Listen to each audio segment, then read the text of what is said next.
देशवासियों, नमस्कार। आज मन की बात के एक और एपिसोड के जरिए हम एक साथ जुड़ रहे हैं। ये 2022 की पहली मन की बात है।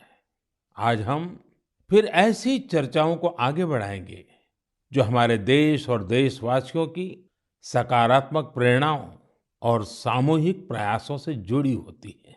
आज हमारे पूज्य बापू महात्मा गांधी जी की पुण्यतिथि भी है। 30 जनवरी का ये दिन हमें बापू की शिक्षाओं की याद दिलाता है। अभी कुछ दिन पहले ही हमने गणतंत्र दिवस भी मनाया।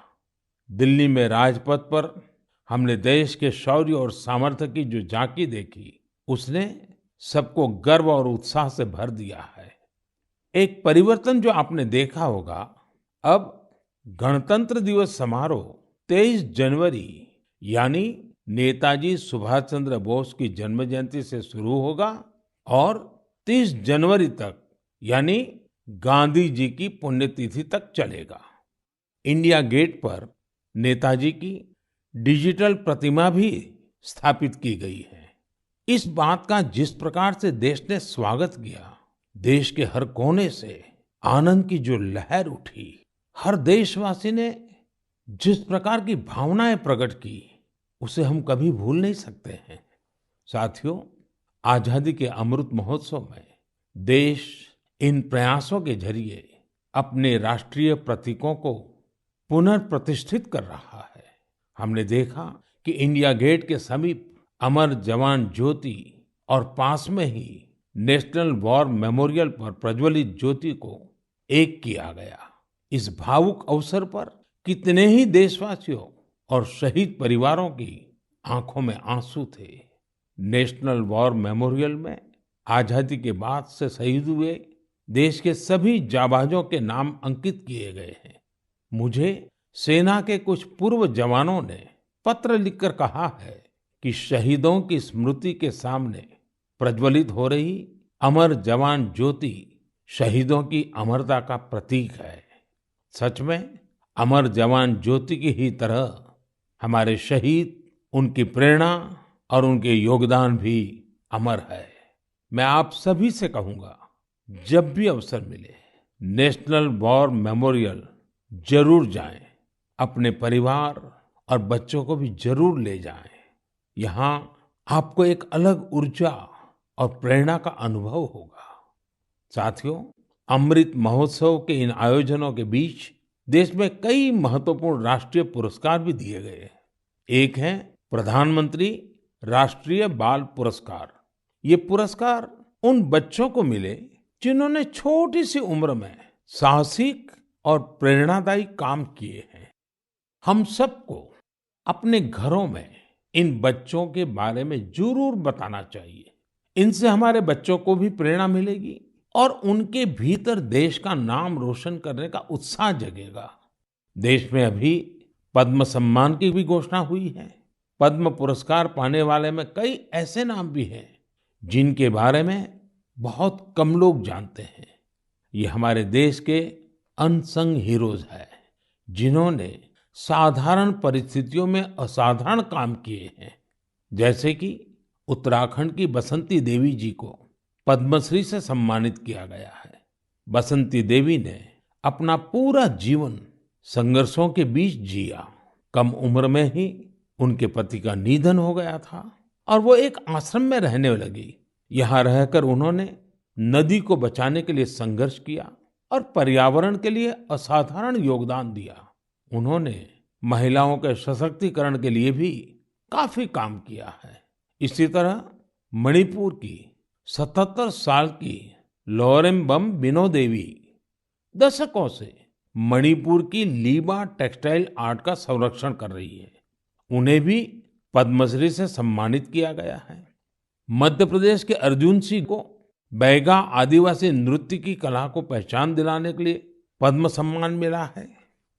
पद्म सम्मान पाने वाले एक और व्यक्ति हैं श्रीमान अमाई महालिंगा नाइक। एक किसान है और कर्नाटका के रहने वाले हैं। इन्हें कुछ लोग टनल मैन भी कहते हैं। उन्होंने खेती में ऐसे ऐसे इनोवेशन किए हैं जिन्हें देखकर कोई भी हैरान रह जाए। इनके प्रयासों का बहुत बड़ा लाभ छोटे किसानों को हो रहा है। ऐसे और भी कई अनसंग हीरोज हैं जिन्हें देश ने उनके योगदान के लिए सम्मानित किया है। आप जरूर इनके बारे में जानने की कोशिश करिए। इनसे हमें जीवन में बहुत कुछ सीखने को मिलेगा। मेरे प्यारे देशवासियों, अमृत महोत्सव पर आप सब साथी मुझे ढेरों पत्र और मैसेज भेजते हैं, कई सुझाव भी देते हैं। इसी श्रृंखला में कुछ ऐसा हुआ है जो मेरे लिए अविस्मरणीय है। मुझे 1 करोड़ से ज्यादा बच्चों ने अपने मन की बात पोस्टकार्ड के जरिए लिखकर भेजी है। ये 1 करोड़ पोस्टकार्ड देश के अलग अलग हिस्सों से आए हैं, विदेश से भी आए हैं। समय निकालकर इनमें से काफी पोस्टकार्ड को मैंने पढ़ने का प्रयास किया है। इन पोस्टकार्ड्स में इस बात के दर्शन होते हैं कि देश के भविष्य के लिए हमारी नई पीढ़ी की सोच कितनी व्यापक और कितनी बड़ी है। मैंने मन की बात के श्रोताओं के लिए कुछ पोस्टकार्ड छांटे हैं जिन्हें मैं आपसे शेयर करना चाहता हूं। जैसे यह एक असम के गुवाहाटी से रिद्धिमा स्वर्गियारी का पोस्टकार्ड है। रिद्धिमा क्लास 7th की स्टूडेंट है और उन्होंने लिखा है कि वो आजादी के 100वें साल में एक ऐसा भारत देखना चाहती हैं जो दुनिया का सबसे स्वच्छ देश हो, आतंकवाद से पूरी तरह से मुक्त हो, 100% साक्षर देशों में शामिल हो, जीरो एक्सीडेंट कंट्री हो और सस्टेनेबल तकनीक से फूड सिक्योरिटी में सक्षम हो। रिद्धिमा, हमारी बेटियां जो सोचती हैं, जो सपने देश के लिए देखती हैं, वो तो पूरे होते ही हैं जब सबके प्रयास जुड़ेंगे। आपकी युवा पीढ़ी इसे लक्ष्य बनाकर काम करेगी तो आप भारत को जैसा बनाना चाहती हैं वैसे जरूर होगा। एक पोस्टकार्ड मुझे उत्तर प्रदेश के प्रयागराज की नव्या वर्मा का भी मिला है। नव्या ने लिखा है कि उनका सपना 2047 में ऐसे भारत का है जहां सभी को सम्मानपूर्ण जीवन मिले, जहां किसान समृद्ध हो और भ्रष्टाचार न हो।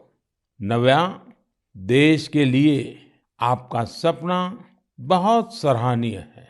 इस दिशा में देश तेजी से आगे भी बढ़ रहा है। आपने भ्रष्टाचार मुक्त भारत की बात की। भ्रष्टाचार तो दीमक की तरह देश को खोखला करता है। उससे मुक्ति के लिए 2047 का इंतजार क्यों? ये काम हम सभी देशवासियों को, आज की युवा पीढ़ी को मिलकर करना है, जल्द से जल्द करना है। और इसके लिए बहुत जरूरी है कि हम अपने कर्तव्यों को प्राथमिकता दें। जहां कर्तव्य निभाने का एहसास होता है, कर्तव्य सर्वोपरि होता है, वहां भ्रष्टाचार फटक भी नहीं सकता। साथियों, एक और पोस्टकार्ड मेरे सामने है चेन्नई से मोहम्मद इब्राहिम का। इब्राहिम 2047 में भारत को रक्षा के क्षेत्र में एक बड़ी ताकत के रूप में देखना चाहते हैं। वो चाहते हैं कि चंद्रमा पर भारत का अपना रिसर्च बेस हो और मंगल पर भारत मानव आबादी को बसाने का काम शुरू करे। साथ ही इब्राहिम पृथ्वी को भी प्रदूषण से मुक्त करने में भारत की बड़ी भूमिका देखते हैं। इब्राहिम, जिस देश के पास आप जैसे नौजवान हो, उसके लिए कुछ भी असंभव नहीं है। साथियों, मेरे सामने एक और पत्र है मध्य प्रदेश के रायसेन में सरस्वती विद्या मंदिर में क्लास 10 की छात्रा भावना का। सबसे पहले तो मैं भावना को कहूंगा कि आपने जिस तरह अपने पोस्टकार्ड को तिरंगे से सजाया है वो मुझे बहुत अच्छा लगा। भावना ने क्रांतिकारी शिरीष कुमार के बारे में लिखा है। साथियों, मुझे गोवा से लॉरेंशियो परेरा का पोस्टकार्ड भी मिला है। ये क्लास 12 की स्टूडेंट है। इनके पत्र का भी विषय है आजादी के अनसंग हीरोज। मैं इसका हिंदी भावार्थ आपको बता रहा हूं। इन्होंने लिखा है, भिकाजी कामा भारतीय स्वतंत्रता संग्राम में शामिल रही सबसे बहादुर महिलाओं में से एक थी। उन्होंने बेटियों को सशक्त करने के लिए देश विदेश में बहुत से अभियान चलाए, अनेक प्रदर्शनियां लगाई। निश्चित तौर पर भिकाजी कामा स्वाधीनता आंदोलन की सबसे जाबाज महिलाओं में से एक थी। 1907 में उन्होंने जर्मनी में तिरंगा फहराया था। इस तिरंगे को डिजाइन करने में जिस व्यक्ति ने उनका साथ दिया था वो थे श्री श्यामजी कृष्ण वर्मा। श्री श्यामजी कृष्ण वर्मा जी का निधन 1930 में जेनेवा में हुआ था। उनकी अंतिम इच्छा थी कि भारत की आजादी के बाद उनकी अस्थियां भारत लाई जाए। वैसे तो 1947 में आजादी के दूसरे ही दिन उनकी अस्थियां भारत वापस लानी चाहिए थी, लेकिन ये काम नहीं हुआ। शायद परमात्मा की इच्छा होगी ये काम मैं करूं, और इस काम का सौभाग्य भी मुझे ही मिला। जब मैं गुजरात का मुख्यमंत्री था तो वर्ष 2003 में उनकी अस्थियां भारत लाई गई थी। श्यामजी कृष्ण वर्मा जी की स्मृति में उनके जन्म स्थान कच्छ के मांडवी में एक स्मारक का निर्माण भी हुआ है। साथियों, भारत की आजादी के अमृत महोत्सव का उत्साह केवल हमारे देश में ही नहीं है। मुझे भारत के मित्र देश क्रोएशिया से भी 75 पोस्टकार्ड मिले हैं। क्रोएशिया के जाग्रेब में school of applied arts and design के स्टूडेंट्स, उन्होंने ये 75 कार्ड्स भारत के लोगों के लिए भेजे हैं और अमृत महोत्सव की बधाई दी है। मैं आप सभी देशवासियों की तरफ से क्रोएशिया और वहां के लोगों को धन्यवाद देता हूं। मेरे प्यारे देशवासियों, भारत शिक्षा और ज्ञान की तपोभूमि रहा है। हमने शिक्षा को किताबी ज्ञान तक ही सीमित नहीं रखा, बल्कि इसे जीवन के एक समग्र अनुभव के तौर पर देखा है। हमारे देश की महान विभूतियों का भी शिक्षा से गहरा नाता रहा है। पंडित मदन मोहन मालवीय जी ने जहां बनारस हिंदू विश्वविद्यालय की स्थापना की, वहीं महात्मा गांधी ने गुजरात विद्यापीठ के निर्माण में अहम भूमिका निभाई। गुजरात के आणंद में एक बहुत ही प्यारी जगह है, वल्लभ विद्यानगर। सरदार पटेल के आग्रह पर उनके 2 सहयोगियों भाई काका और भीखा भाई ने वहां युवाओं के लिए शिक्षा केंद्रों की स्थापना की। इसी तरह पश्चिम बंगाल में गुरुदेव रविंद्रनाथ टैगोर ने शांति निकेतन की स्थापना की। महाराजा गायकवाड़ भी शिक्षा के प्रबल समर्थकों में से एक थे। उन्होंने कई शिक्षण संस्थानों का निर्माण करवाया और डॉक्टर अंबेडकर और श्री अरबिंदो समेत अनेक विभूतियों को उच्च शिक्षा के लिए प्रेरित किया। ऐसे ही महानुभावों की सूची में एक नाम राजा महेंद्र प्रताप सिंह जी का भी है। राजा महेंद्र प्रताप सिंह जी ने एक टेक्निकल स्कूल की स्थापना के लिए अपना घर ही सौंप दिया था। उन्होंने अलीगढ़ और मथुरा में शिक्षा केंद्रों के निर्माण के लिए खूब आर्थिक मदद की। कुछ समय पहले मुझे अलीगढ़ में उनके नाम पर एक यूनिवर्सिटी की आधारशिला रखने का भी सौभाग्य प्राप्त हुआ। मुझे खुशी है कि शिक्षा के प्रकाश को जन जन तक पहुंचाने की वही जीवंत भावना भारत में आज भी कायम है। क्या आप जानते हैं कि इस भावना की सबसे सुंदर बात क्या है?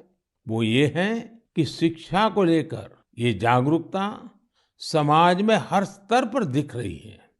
तमिलनाडु के त्रिपुर जिले के उदुमलपेट ब्लॉक में रहने वाली तायम्मल जी का उदाहरण तो बहुत ही प्रेरणादायी है।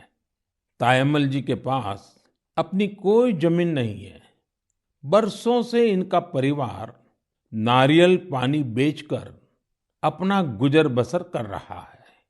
आर्थिक स्थिति भले अच्छी ना हो, लेकिन तायम्मल जी ने अपने बेटे बेटी को पढ़ाने में कोई कसर बाकी नहीं छोड़ी थी। उनके बच्चे Chinnaveerampatti panchayat union middle school में पढ़ते थे। ऐसे ही एक दिन स्कूल में अभिभावकों के साथ मीटिंग में ये बात उठी कि कक्षाओं और स्कूल की स्थिति को सुधारा जाए, स्कूल इंफ्रास्ट्रक्चर को ठीक किया जाए। तायम्मल जी भी उस मीटिंग में थी। उन्होंने सब कुछ सुना। इसी बैठक में फिर चर्चा इन कामों के लिए पैसे की कमी पर आकर टिक गई। इसके बाद तायम्मल जी ने जो किया उसकी कल्पना कोई नहीं कर सकता था। जिन तायम्मल जी ने नारियल पानी बेच-बेच कर कुछ पूंजी जमा की थी, उन्होंने 1 लाख रुपए स्कूल के लिए दान कर दिए। वाकई ऐसा करने के लिए बहुत बड़ा दिल चाहिए, सेवा भाव चाहिए। तायम्मल जी का कहना है, अभी जो स्कूल है उसमें 8वीं कक्षा तक की पढ़ाई होती है। अब जब स्कूल का इंफ्रास्ट्रक्चर सुधर जाएगा तो यहाँ हायर सेकेंडरी तक की पढ़ाई होने लगेगी। हमारे देश में शिक्षा को लेकर यह वही भावना है जिसकी मैं चर्चा कर रहा था। मुझे आईआईटी बीएचयू के एक एल्यूमनस के इस तरह के दान के बारे में भी पता चला है। बीएचयू के पूर्व छात्र जय चौधरी जी ने आईआईटी बीएचयू फाउंडेशन को $1 मिलियन यानी करीब करीब 7.5 करोड़ रुपया डोनेट किए। साथियों, हमारे देश में अलग अलग क्षेत्रों से जुड़े बहुत सारे लोग हैं जो दूसरों की मदद कर समाज के प्रति अपनी जिम्मेदारी का निर्वाह कर रहे हैं। मुझे बेहद खुशी है कि इस तरह के प्रयास उच्च शिक्षा के क्षेत्र में, खासकर हमारी अलग अलग आईआईटीज में निरंतर देखने को मिल रहे हैं। केंद्रीय विश्वविद्यालयों में भी इस प्रकार के प्रेरक उदाहरणों की कमी नहीं है। इस तरह के प्रयासों को और बढ़ाने के लिए पिछले साल सितंबर से देश में विद्यांजलि अभियान की शुरुआत हुई है। इसका उद्देश्य अलग अलग संगठनों, सीएसआर और निजी क्षेत्र की भागीदारी से देश भर के स्कूलों में शिक्षा की गुणवत्ता में सुधार लाना है। विद्यांजलि सामुदायिक भागीदारी और ओनरशिप की भावना को आगे बढ़ा रही है। अपने स्कूल, कॉलेज से निरंतर जुड़े रहना, अपनी क्षमता के अनुसार कुछ न कुछ योगदान देना, यह एक ऐसी बात है जिसका संतोष और आनंद अनुभव लेकर ही पता चलता है। मेरे प्यारे देशवासियों, प्रकृति से प्रेम और हर जीव के लिए करुणा, ये हमारी संस्कृति भी है और सहज स्वभाव भी है। हमारे इन्हीं संस्कारों की झलक अभी हाल ही में तब दिखी जब मध्य प्रदेश के पेंच टाइगर रिजर्व में एक बाघिन ने दुनिया को अलविदा कर दिया। इस बाघिन को लोग कॉलर वाली बाघिन कहते थे। वन विभाग ने इसे T15 नाम दिया था। इस बाघिन की मृत्यु ने लोगों को इतना भावुक कर दिया जैसे उनका कोई अपना दुनिया छोड़ गया हो। लोगों ने बाकायदा उसका अंतिम संस्कार किया, उसे पूरे सम्मान और स्नेह के साथ विदाई दी। आपने भी ये तस्वीरें सोशल मीडिया में जरूर देखी होगी। पूरी दुनिया में प्रकृति और जीवों के लिए हम भारतीयों के इस प्यार की खूब सराहना हुई। कॉलर वाली बाघिन ने जीवन काल में 29 शावकों को जन्म दिया और 25 को पाल पोसकर बड़ा भी बनाया। हमने T15 के इस जीवन को भी सेलिब्रेट किया और जब उसने दुनिया छोड़ी तो उसे भावुक विदाई भी दी। यही तो भारत के लोगों की खूबी है। हम हर चेतन जीव से प्रेम का संबंध बना लेते हैं। ऐसा ही एक दृश्य हमें इस बार गणतंत्र दिवस की परेड में भी देखने को मिला। इस परेड में प्रेसिडेंट्स बॉडीगार्ड्स के चार्जर घोड़े विराट ने अपनी आखिरी परेड में हिस्सा लिया। घोड़ा विराट 2003 में राष्ट्रपति भवन आया था और हर बार गणतंत्र दिवस पर कमांडेंट चार्जर के तौर पर परेड को लीड करता था। जब किसी विदेशी राष्ट्राध्यक्ष का राष्ट्रपति भवन में स्वागत होता था, तब भी वो अपनी ये भूमिका निभाता था। इस वर्ष आर्मी डे पर घोड़े विराट को सेना प्रमुख द्वारा कॉज कमेंडेशन कार्ड भी दिया गया। विराट की विराट सेवाओं को देखते हुए उसकी सेवानिवृत्ति के बाद उतने ही भव्य तरीके से उसे विदाई दी गई।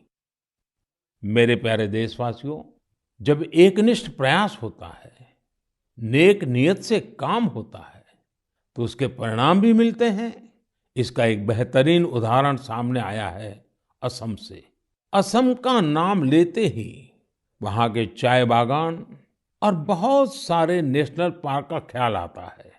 साथ ही एक सींग वाले गैंडे यानी वन हॉर्न्ड राइनो की तस्वीर भी हमारे मन में उभरती है।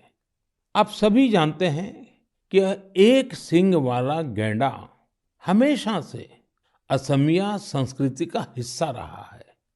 भारत रत्न भूपेन हजारिका जी का ये गीत हर एक कान में गूंजता होगा। কাজিৰঙাৰ চিৰ সেউজ পৰিৱেশ হস্তি ব্যাঘ্ৰৰে বাস এক খড়গৰ গড় পৃথিৱীয়ে চাই পক্ষীৰ সুদিয়া প্ৰকাশ মোৰ কাজিৰঙা নহয় যে বন্য। साथियों, इस गीत का जो अर्थ है वो बहुत सुसंगत है।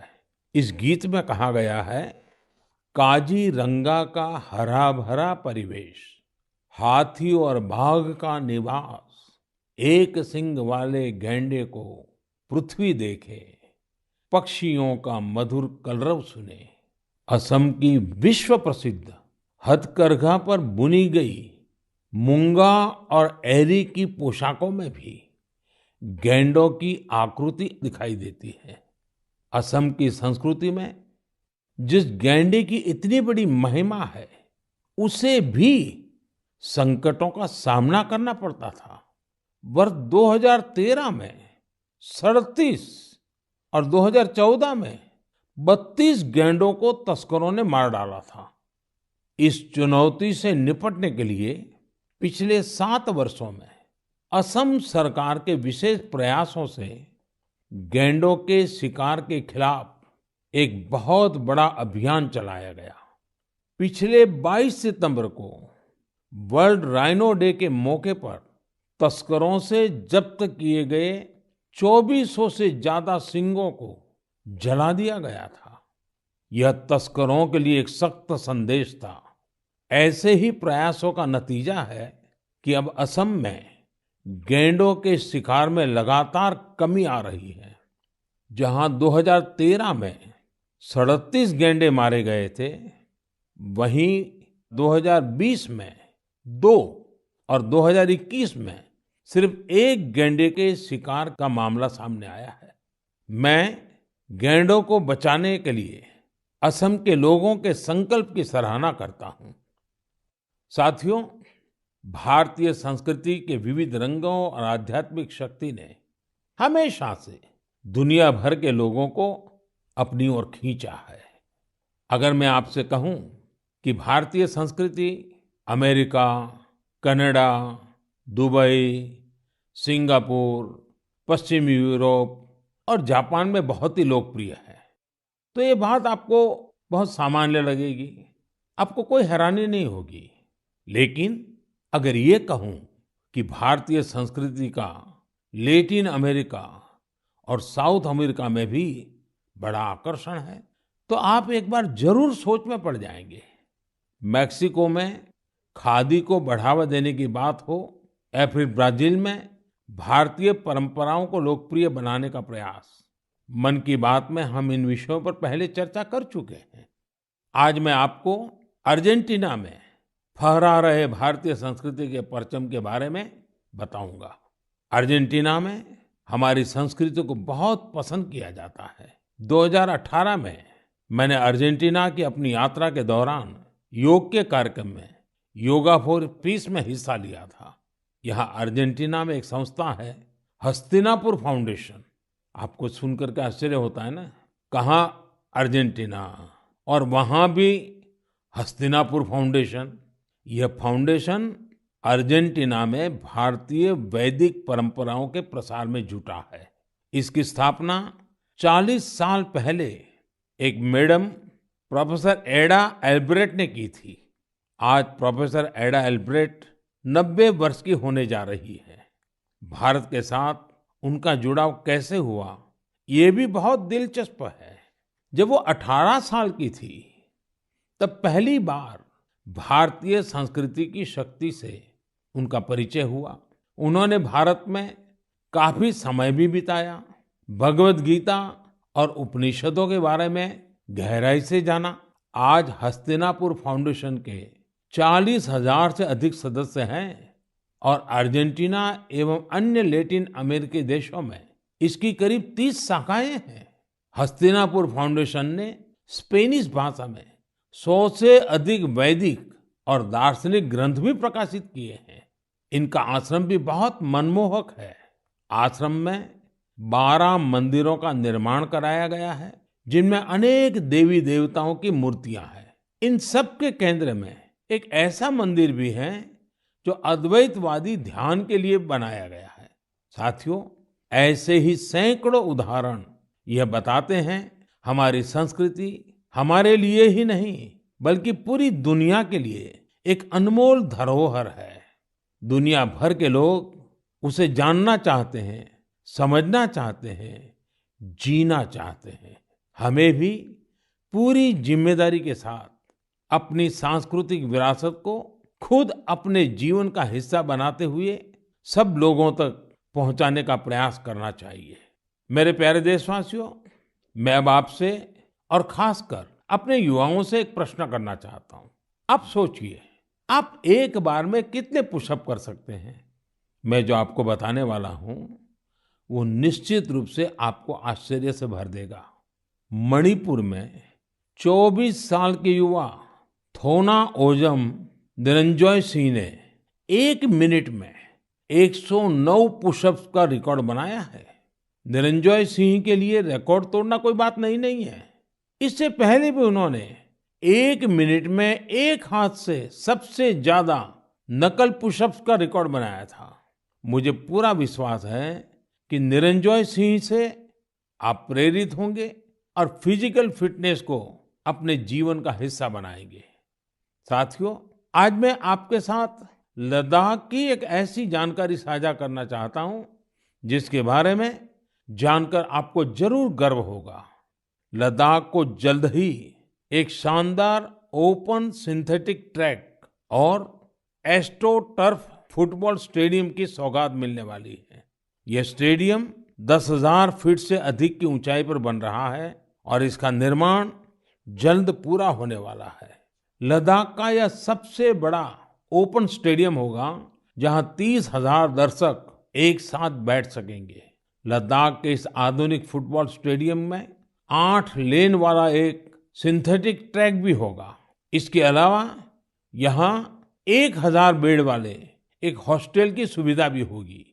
आपको ये जानकर भी अच्छा लगेगा कि इस स्टेडियम को फुटबॉल की सबसे बड़ी संस्था फीफा ने भी सर्टिफाई किया है। जब भी स्पोर्ट्स का ऐसा कोई बड़ा इंफ्रास्ट्रक्चर तैयार होता है तो यह देश के युवाओं के लिए बेहतरीन अवसर लेकर आता है। साथ साथ जहां ये व्यवस्था होती है वहां भी देश भर के लोगों का आना जाना होता है, टूरिज्म को बढ़ावा मिलता है और रोजगार के अनेक अवसर पैदा होते हैं। इस स्टेडियम का भी लाभ लद्दाख के हमारे अनेकों युवाओं को होगा। मेरे प्यारे देशवासियों, मन की बात में इस बार भी हमने अनेक विषयों पर बात की। एक विषय और है जो इस समय सबके मन में है और वो है कोरोना का। कोरोना की नई वेव से भारत बहुत सफलता के साथ लड़ रहा है। ये भी गर्व की बात है कि अब तक करीब करीब 4.5 करोड़ बच्चों ने कोरोना वैक्सीन की डोज ले ली है। इसका मतलब यह हुआ कि 15 से 18 साल की आयु वर्ग के लगभग 60% यूथ ने 3 से 4 हफ्ते में ही टीके लगवा लिए हैं। इससे न केवल हमारे युवाओं की रक्षा होगी, बल्कि उन्हें पढ़ाई जारी रखने में भी मदद मिलेगी। एक और अच्छी बात ये भी है कि 20 दिन के भीतर ही 1 करोड़ लोगों ने प्रिकॉशन डोज भी ले ली है। अपने देश की वैक्सीन पर देशवासियों का ये भरोसा हमारी बहुत बड़ी ताकत है। अब तो कोरोना संक्रमण के केस भी कम होने शुरू हुए हैं। ये बहुत सकारात्मक संकेत है। लोग सुरक्षित रहें, देश की आर्थिक गतिविधियों की रफ्तार बनी रहे, हर देशवासी की यही कामना है। और आप तो जानते ही हैं, मन की बात में कुछ बातें मैं कहे बिना रह ही नहीं सकता हूँ।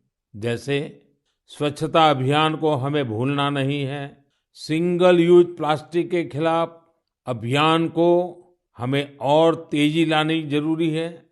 वोकल फॉर लोकल का मंत्र ये हमारी जिम्मेवारी है। हमें आत्मनिर्भर भारत अभियान के लिए जी जान से जुटे रहना है। हम सबके प्रयास से ही देश विकास की नई ऊंचाइयों पर पहुंचेगा। इसी कामना के साथ मैं आपसे विदा लेता हूं। बहुत बहुत धन्यवाद।